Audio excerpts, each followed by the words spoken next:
এখানে অঙ্ক হচ্ছে 15 জন বন্ধু তাদের 15 জন বান্ধবী মিলে ঠিক করলো 1 জানুয়ারি তারা প্রত্যেককে একটি করে গোলাপ ফুল দেবে। কতগুলি গোলাপ প্রয়োজন?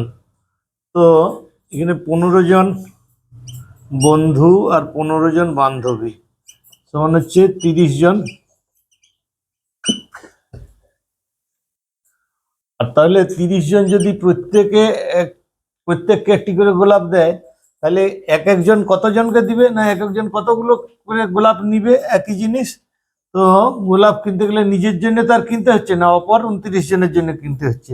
তাহলে এখানে 30 গুণ 29 এটি যা হবে সেটি হচ্ছে।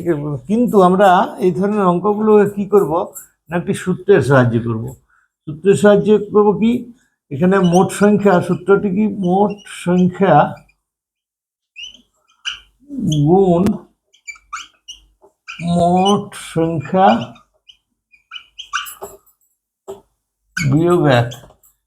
এখানে মোট সংখ্যা কত? 30 আছে, গুণ 30 বিয়োগ 1 মানে হচ্ছে 30 গুণ 29। 30 30-এ গুণ করলে হয় 900 আর তার 1 গুণ কম, 30 কম হলে হচ্ছে 870। তাহলে সমান 870। Right answer C.